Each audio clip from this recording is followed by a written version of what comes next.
Good morning. Just finished up a great week in San Antonio and Dallas, Texas, heading home today. And as I look back over this week, I see this consistently in my work. The thing that I talked a lot about this week was emotional intelligence, people's just inability to be able to maybe self-regulate, build those transformational kinds of relationships with people that they need to. And so when we look at emotional intelligence, there's four competencies in terms of emotional intelligence. There's self-awareness, there's self-regulation, it's the idea of social awareness, and relationship management.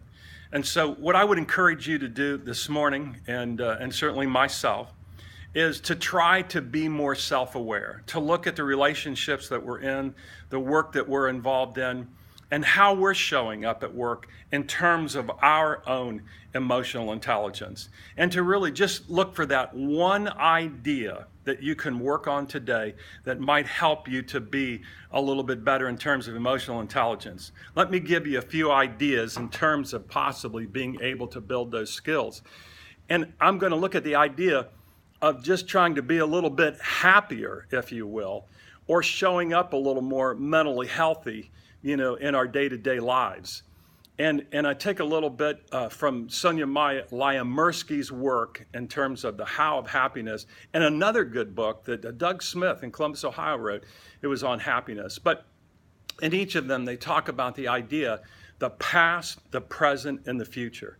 And in order to live in the present, we've got to be able to reconcile the past and have gratitude for the past. So two things about our past, being able to give gratitude for the things that have been given to us, and how we grew up in parents, and just being grateful for those things, and being able to forgive others, having forgiveness. And I see this a lot in business, is that people carry these grudges, and it starts to really stymie them in terms of their own emotional intelligence.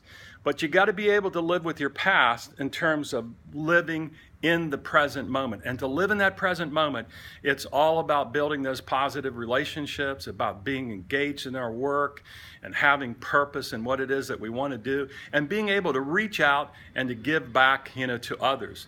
And then in order to live in the future, it's the idea of having faith and optimism and being flexible and open, and most importantly, being hopeful. It's the idea of where there's a will, there's a way, and believing in that agency, that belief that you can, through your skills and abilities, have a good future, and to feel good about that.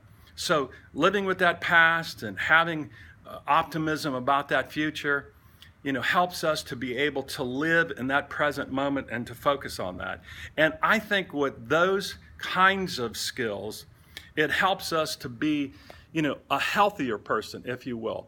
And then we can show up with the ideas of being more emotionally intelligent. And I think that when you take a look at people that can't self-regulate, it is that they get angry, they get frustrated. And as I talk to those individuals, I know in my own work, lots of times it's that inability to forgive somebody, and it's the anger and the frustration that they carry with that, and that just causes a whole lot of other problems. So my encouragement today is pretty simple. It is to take a look at that first competency of self-awareness, and just look for a little something today that's going to help you to be a better individual in terms of your own emotional intelligence. It's that, what is it that you need to do? Be a better listener, if you will. Be more interested in what people, ask more curious questions. So, think about that, reflect on it. What do you need to do in terms of your own self-awareness to be more emotionally intelligent? Maybe read a little bit, if you will, more about emotional intelligence. It's so critical, to our success. Emotional intelligence, I believe, really trumps IQ. I mean, I say it all the time. I'm not talking about a person's competence normally when I'm talking to them. It's about their inability to get along with the people and be a good team member that they work with. So it's the power of 1%. I'm encouraging you today, just get a little bit better today. 1% better today to the power of 365 days a year. That's about a 37% increase. And we all could use a 37% increase, for sure. And remember, I see this all the time, talented people, and they don't show up, talented quitters, if you will. And I see lots of times marginal talent, and they have that 1% ethic. They show up every day, and they just try to get a little bit better. They're mentally healthy, they're good teammates, and 365 days later, they just seem to be way out in front of those talented quitters. So this is Pete Kunk, Built to Lead, encouraging you to have a terrific day. Thanks.